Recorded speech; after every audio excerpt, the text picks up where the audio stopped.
اللہ الرحمن الرحیم وبہ نستعین والصلاة والسلام علی رسولہ الامین۔ حاضرین مکرم، سامعین و ناظرین، اس وقت میری حاضری دین و شریعت کے ایک مسئلے کی طرف متوجہ کرنے کے لیے ہوئی ہے۔ رمضان المبارک کا دوسرا عشرہ چل رہا ہے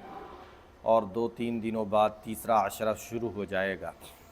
اس تیسرے عشرے میں اللہ تعالیٰ کی طرف سے مسلمانوں کو ایک نعمت عطا ہوئی ہے اور اس نعمت کا نام ہے اعتکاف۔ اعتکاف کہتے ہیں مسجد میں اللہ کی رضا کے لیے بیٹھنے کو، اور اس کی 3 قسمیں علماء نے بیان فرمائی ہے۔ ایک اعتکاف وہ ہے جو واجب ہے، مثلا کسی نے منت مان لیا کہ میرا فلاں کام ہو گیا تو میں اعتکاف میں بیٹھوں گا، اتنے دنوں کا اعتکاف کروں گا، یا یوں کہہ لیا کہ میرے اوپر اتنے دنوں کا اعتکاف واجب، تو اس صورت میں اس اعتکاف کو پورا کرنا ضروری ہے۔ دوسرا ہے اعتکاف سنت مؤکدہ، یہ جو رمضان کے اخیر عشرے میں اعتکاف کیا جاتا ہے یہ سنت مؤکدہ ہے، اور رسول اللہ صلی اللہ علیہ وسلم کا بالعموم معمول یہ رہا ہے کہ آپ صلی اللہ علیہ وسلم رمضان میں اعتکاف فرمایا کرتے تھے۔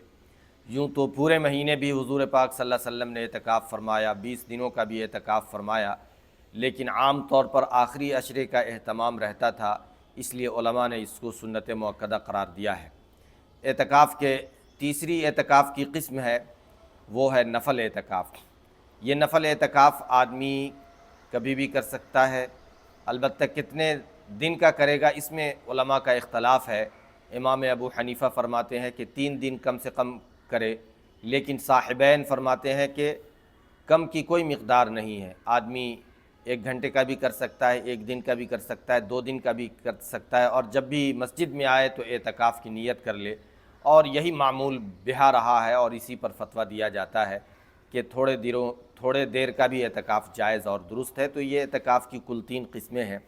جو اس وقت میرا موضوع ہے وہ ہے آخری عشرے میں جو اعتکاف کیا جاتا ہے۔ یہ دراصل اللہ تعالیٰ کے دربار میں اللہ کو راضی کرنے کے لیے اللہ کے دربار کا ہو کر رہ جانا اور اسی کے دربار میں پڑے رہنا۔ جیسے ہم لوگ دنیا میں اگر کسی سے کوئی کام نکالنا ہو اس کے دروازے پر جا کر بیٹھ جاتے ہیں، حکومتوں سے بات منوانی ہو تو لوگ کیا کہتے ہیں کہ احتجاج کرتے ہیں اور پروٹیسٹ کرتے ہیں، کہیں پر بیٹھتے ہیں اور بہت دنوں تک بیٹھے رہتے ہیں کہ ہماری بات مانی جائے۔ اسی طرح سے میرے بھائی اللہ تعالیٰ کے دربار میں اللہ کو راضی کرنے کے لیے اور اللہ سے اپنی بات منوانے کے لیے، یعنی اللہ تعالیٰ ہمارے دنیا اور آخرت کے معاملات کو آسان فرما دے، ہمیں دارین کی سعادت عطا فرما دے، ہمارے جائز مقاصد کو پورا فرما دے، اس کے لیے اللہ کے دربار میں پڑ جانا اور اسی کے گھر میں رہنا، وہاں سے انسانی ضرورت کے علاوہ کسی اور کام کے لیے نہ نکلنا، یہ دراصل اعتکاف کہلاتا ہے۔ بزرگوں کے یہاں، اسلاف کے یہاں اس کا معمول رہا ہے، اور جب آدمی اعتکاف میں رہتا ہے جہاں اس کی بڑی فضیلت حدیث پاک میں آئی ہے، وہیں یہ بھی حضور پاک صلی اللہ علیہ وسلم نے فرمایا کہ اعتکاف میں رہنے کی وجہ سے جو نیکیاں اس کے حق میں لکھی جاتی ہے وہ تو لکھی جاتی ہی ہے، اور جن نیکیوں سے وہ اعتکاف میں رہنے کی وجہ سے انجام نہیں دے سکتا، اللہ تعالیٰ ان نیکیوں کا بھی ثواب عطا فرما دیتے ہیں۔ مثلا جنازے میں وہ شریک نہیں ہو سکتا ہے، اللہ تعالیٰ بغیر شرکت کے اس کو ثواب عطا فرماتے ہیں۔ وہ مریض کی عیادت نہیں کر سکتا ہے، اللہ تعالیٰ بغیر کسی عیادت کے اس کو مریض کی عیادت کا ثواب عطا فرماتے ہیں۔ اسی طرح سے کوئی ایسا کام ہو جس کے لیے مسجد سے نکلنا پڑے اس نیکی کو کرنے کے لیے، لیکن اگر وہ مسجد میں اللہ کے دربار میں ہے تو اللہ تعالیٰ اس کی اس مراد کو، اس کی اس نیکی کو بغیر کیے اس کے نامہ اعمال میں ڈال دیتے ہیں۔ اس لیے اگر مسلمانوں کا کوئی محلہ ہے اور اس میں کوئی مسجد ہے تو اس مسجد میں ایک آدمی کو کم از کم اعتکاف میں بیٹھنا یہ سنت مؤکدہ علی الکفایہ کہلاتا ہے۔ یعنی اگر ایک آدمی اعتکاف میں بیٹھ جائیں گے تو سب لوگوں کی طرف سے یہ سنت ادا ہو جائے گی۔ جیسے جنازے کی نماز ہے وہ فرض کفایہ ہے کہ 2 چند لوگ پڑھ لیں گے تو سب کی طرف سے ادا ہو جائے گا، اسی طرح سے سنت مؤکدہ علی الکفایہ کا مطلب ہے کہ 2 چند آدمی یا 1 آدمی بیٹھ جائے، سب لوگوں کی طرف سے وہ سنت ادا ہوگی۔ اور خدا نخواستہ پورے محلے میں مسجد ہو اور کوئی بھی آدمی اعتکاف میں نہ بیٹھے تو ظاہر ہے کہ اس سنت سے محرومی سب لوگوں کے حصے میں آئے گی، اس لیے اس کا اہتمام کرنا چاہیے، کوشش کرنی چاہیے۔ دوسرا فائدہ یہ بھی ہے اعتکاف میں بیٹھنے کا کہ جب اس آخری عشرے میں آدمی بیٹھتا ہے تو اس میں جو طاق راتیں ہیں، جو شب قدر ہے، وہ بھی اللہ کے فضل و کرم سے چونکہ مسجدی میں رہتا ہے تو اس کو وہ رات بالیقین حاصل ہو جاتی ہے اور اس کی عبادت اس کے حصے میں آ جاتی ہے۔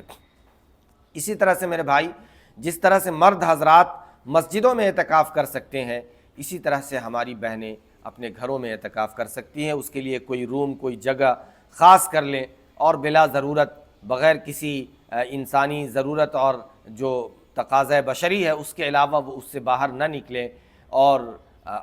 کوئی بات کرنا ہو گھر کے کسی فرد سے ان کو بلا کر اندر کوئی بات سمجھانی ہو وہ بھی کر سکتی ہیں۔ گویا کہ امور خانہ بھی وہ ایک